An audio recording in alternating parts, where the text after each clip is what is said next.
Welcome to Minghui Radio's Falun Gong News, direct from China and around the world. Topics include news about the persecution of Falun Gong in China, local events, and special items of interest. Now for this week's stories.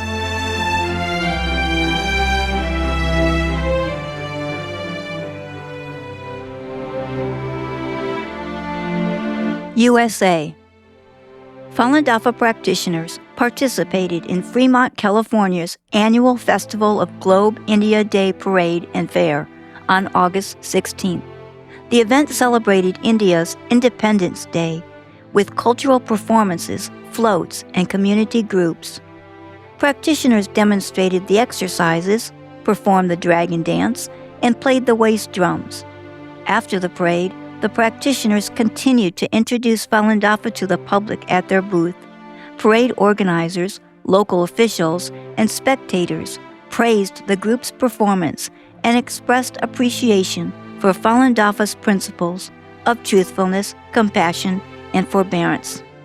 Reporter Saguna Reddy from TV9, an international Indian television station, said she admired the practitioners' contribution.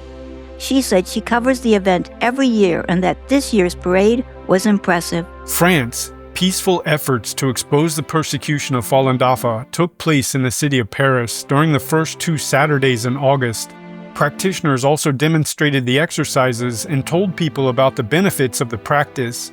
Passers-by talked with practitioners at Paris Place Italia on August 1st and at a similar event in the Châtelet district on August 8th. Signature drives were held for a petition calling to end the persecution. People were appalled to hear about the live organ harvesting. Street documentary photographer Lorla Karapuli said the persecution shocked and horrified her.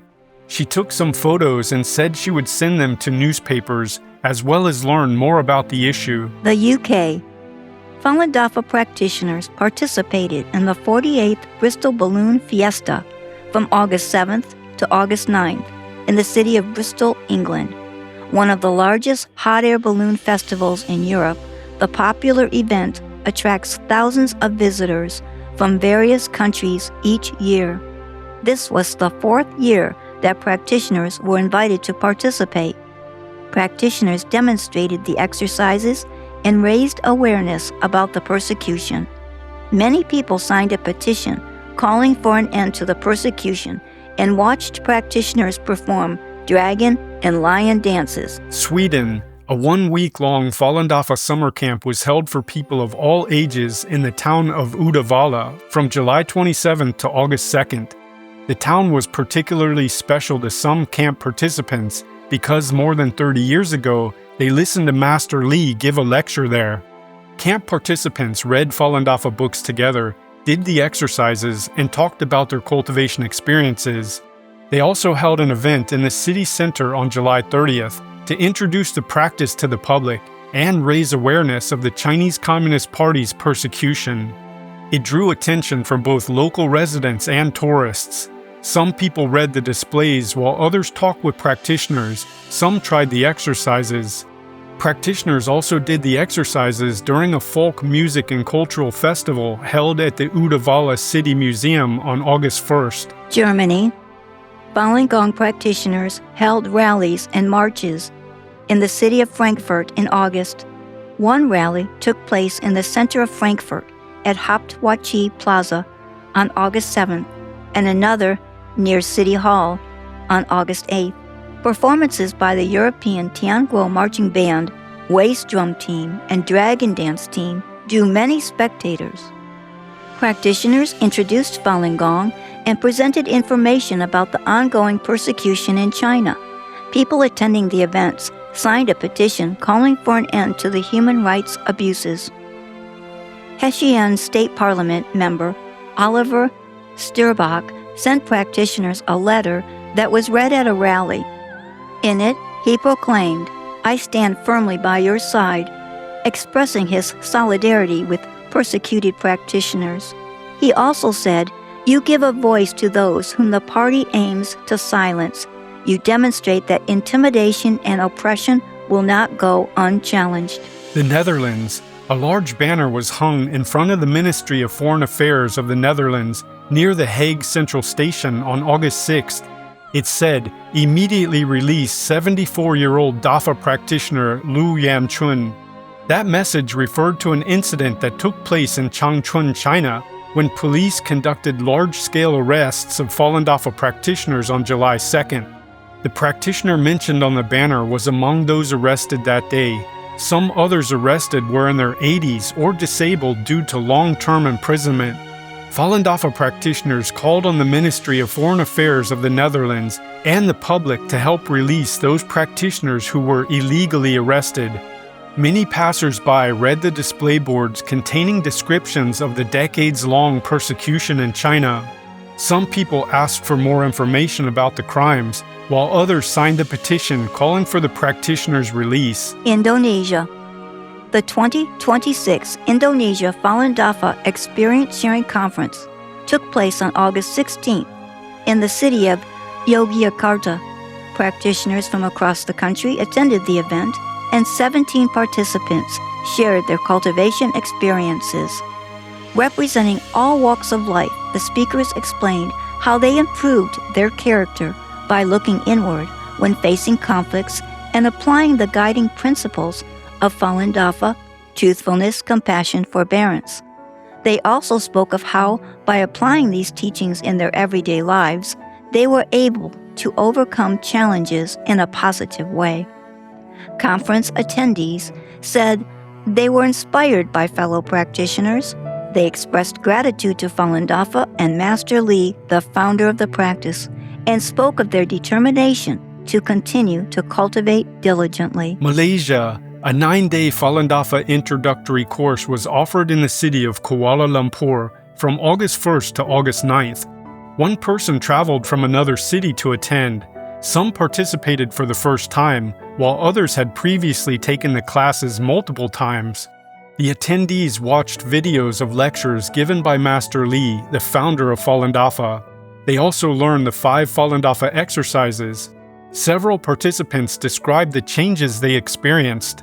A woman named He Shouchun, who had previously attended the 9-day series, shared that she gained new insights each time. She said participating in the 9-day class was not only an opportunity to learn the exercises, but a chance to listen to all the lectures and gain new understandings about cultivation. UK. The Magic of Thailand Cultural Festival was held at Preston Park in the seaside resort of Brighton, England on August 15th and 16th.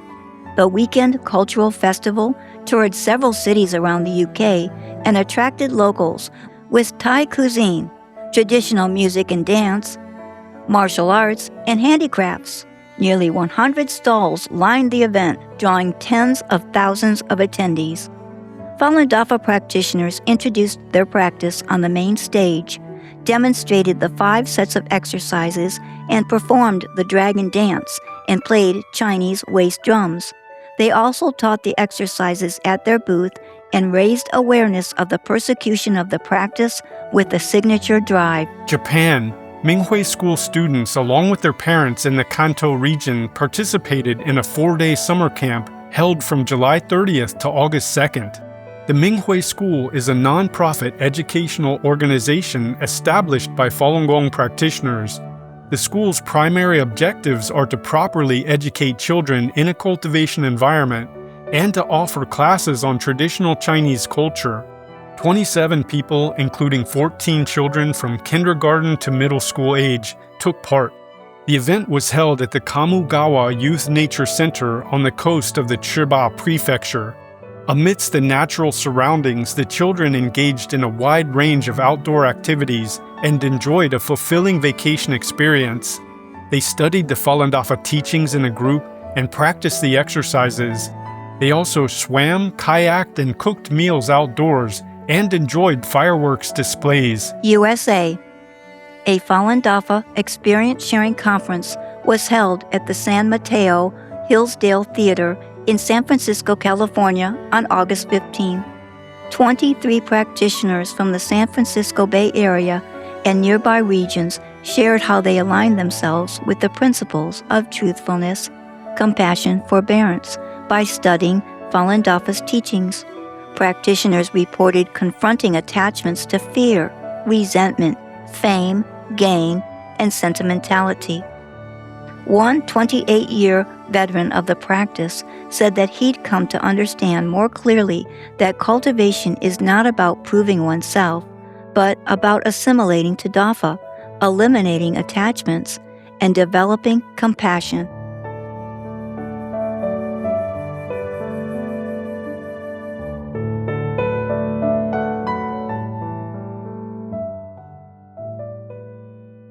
The following are selected cases of persecution of Falun Gong practitioners in China.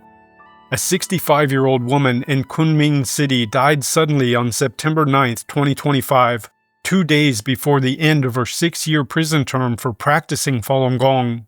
Government security officers followed Ms. Pu Ba-yo for months before arresting her in 2019. Her family was kept in the dark about her prosecution and prison admission. The prison refused to provide any details regarding Ms. Pu's death. It is unknown if the prison returned Ms. Pu's body to her family.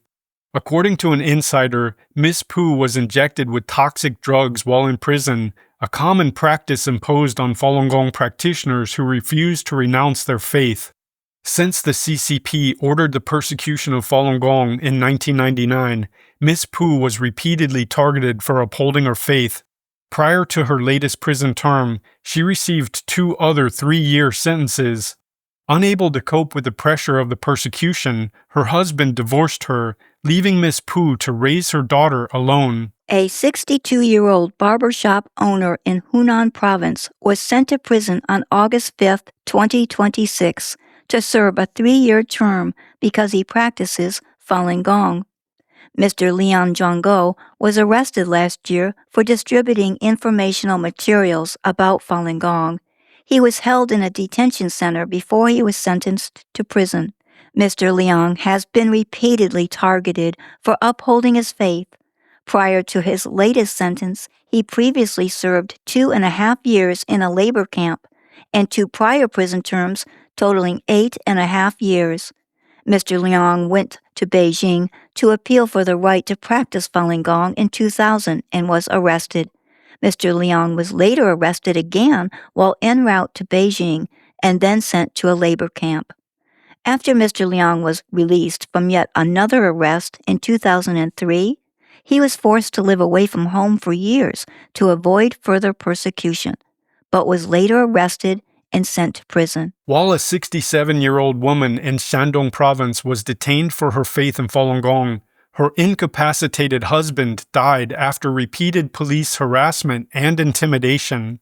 The authorities refused to release Ms. Zhang Ailian to attend her husband's funeral, so their son flew from Canada to handle the matter. Ms. Zhang was later sentenced to over 3 years and is now serving time at the Shandong Province Women's Prison.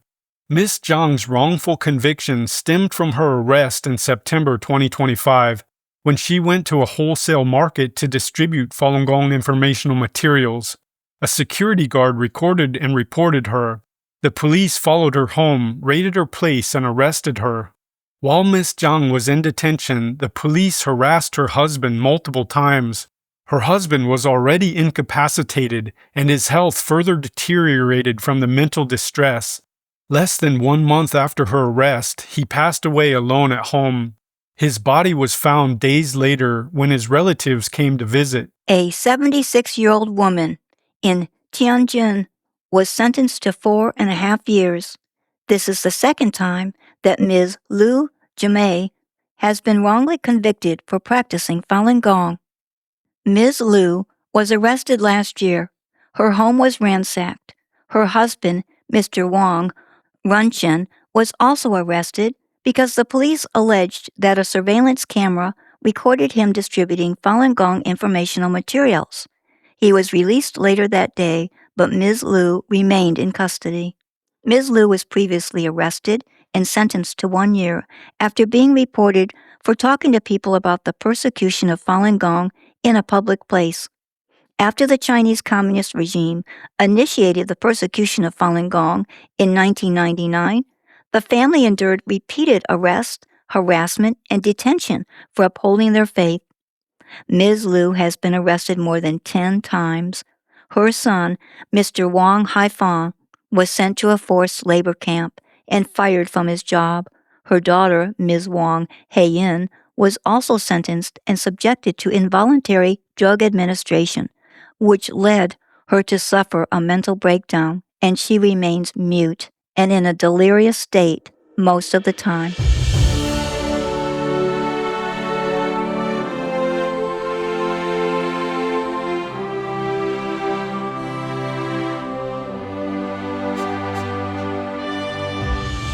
Falun Dafa rally in Pennsylvania underscores evil of forced organ harvesting. The Greater Philadelphia Falun Dafa Association hosted a rally in the Chinatown area on August 15th to expose the persecution in China and raise awareness of its brutality. Testimony was provided by a practitioner who narrowly escaped being murdered for her organs in 2006. More than 20 Chinese people renounced their memberships in the CCP and its related organizations. Delaware candidate for the U.S. Senate Dr. Mike Katz expressed support for Falun Gong practitioners during an interview before the rally. The physician said, "I call on our senators and members of Congress to make sure they are signing on and supporting bills for our government to cease forced organ harvesting in China." Many passers-by signed petitions to support Senate Bill S-4009, the Falun Gongs and Victims of Forced Organ Harvesting Protection Act. The legislation is a bipartisan bill jointly proposed by Texas Republican Senator Ted Cruz and Oregon Democratic Senator Jeff Merkley. It was approved by the Senate Foreign Relations Committee on July 27th this year. The U.S. House of Representatives version of the Falun Gong Protection Act, H.R. 1540, was unanimously passed by Congress in May 2025.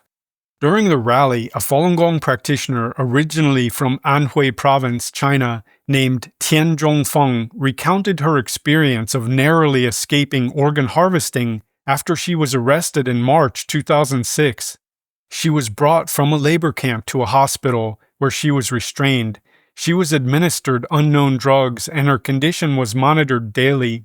Tian recalled, "When I overheard a security guard talking to his family and learned that it was an operating room for heart surgery, I began to suspect that I was about to become a victim of forced organ harvesting. Fortunately, a kind-hearted doctor quietly intervened and a nurse administered different drugs to Tian. During the doctor's rounds the following day, a determination was made that her organs had become damaged, thus making her unsuitable as an organ source. She was then sent back to the labor camp, and her family was notified to pick her up. At that time, she was in a great deal of pain, presumably from the unknown drugs she had been injected with. Tian eventually escaped from China and fled to the United States in 2012. Dr. Jessica Russo, a representative from the organization Doctors Against Forced Organ Harvesting, addressed the rally. She said, "The most egregious form of persecution against Falun Gong practitioners, one more evil than anything we have seen in our lifetimes, is forced organ harvesting. Forced organ harvesting," she explained, "is the killing of innocent people for their organs. In China, prisoners of conscience make up the victim pool, with Falun Gong practitioners being the largest group of victims, as well as Uyghurs, Tibetans, House Christians, and others." Dr. Russo continued, "Forced organ harvesting in China is driven by financial gain. It is considered to be a $9 billion industry, but primarily it is a crime of genocide." She added, "Transplant centers in the U.S., and there are many in Pennsylvania, train Chinese surgeons who will likely go back to China and commit these murders. Pharmaceutical companies, 28 in total, mostly based in the U.S., are conducting clinical trials in China for transplants, and medical supply companies are providing materials for China's transplants." She encouraged people to contact their lawmakers and sign the petition urging them to support Senate Bill S-4009. An artist named Mullah signed the petition. She said, "Official action is needed. We have representation, and we need to speak to those representatives so they listen. A petition is one way to do that." Summer camp in London, garners high praise from parents and children. A 7-day summer camp that took place in Daejeon School in the UK concluded on July 31st. 53 children participated this year. The students, teachers, and volunteers came from the UK, as well as from Spain, Italy, Norway, China, Saudi Arabia, Portugal, Belgium, and the US. At the camp, children spent their days without cell phones or computers. They read the teachings of Falun Dafa, learned traditional Chinese culture, and conducted themselves according to Falun Dafa's principles of truthfulness, compassion, and forbearance. They learned how to discipline themselves and care for others. The principal of Daejeon School, Mr. Huang, said that the summer camp provided the children with a pure and peaceful environment so that they could study and exercise with people their age. Those who did not practice Falun Dafa before they attended camp were able to experience the practice firsthand by following the principles of truthfulness, compassion, and forbearance, learning to reflect on themselves and to be considerate of others. Each day began with doing the Falun Dafa exercises outdoors at 8 a.m. In the evening, they studied Zhuan Falun, the main book of the practice. The children also learned Chinese, classical poetry, traditional Chinese dance, drama, art, and handicrafts. As part of the poetry and Chinese classes, the children were taught about proper behavior and cultivation based on traditional culture.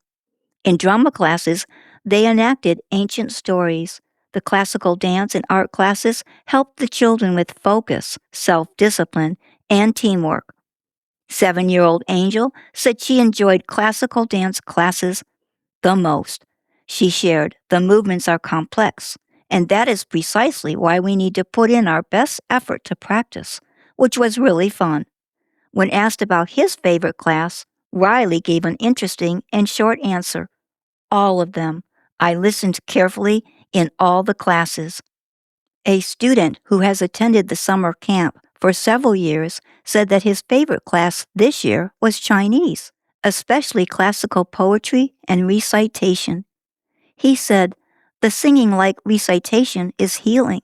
Traditional culture is rarely seen in modern days, perhaps only in museums, but here we can experience it firsthand." The improvement the students experienced in their personality, attitude, and behavior pleased their teachers and parents. Ruby from France was touched while watching the performances on the last day. She said that several parents were moved to tears when they saw how their children improved. She said, "Seeing my child learn so many good things at the summer camp, become more confident and focused, and perform so well on stage, I feel so proud as a parent." The principal said that seeing the positive changes in the students was what made him most happy. He elaborated, "Many parents told me they saw significant improvements in their children's personality, attitude, and behavior." One father said he noticed that his daughter became better at in-depth thinking after attending summer camp. The children participating were from different countries and spoke different languages, including English, Portuguese, Spanish, and French. Initially, it wasn't easy for them to communicate with one another. With the help of their parents and volunteers, they quickly became friends. The 11th Daejeon School Summer Camp for many children was more than just a performance, classes, or a vacation. It was about kindness, self-discipline, and gratitude. One parent said, "I can feel tolerance, thoughtfulness, and love from everyone here. We worked so hard and it was all worth it. I hope to bring my child back next year."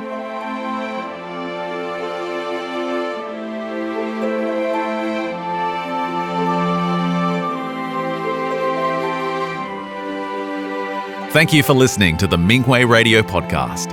For more information, including news about the persecution of Falun Gong practitioners in China and experience sharing stories by practitioners around the world, please visit our website at en.minghui.org.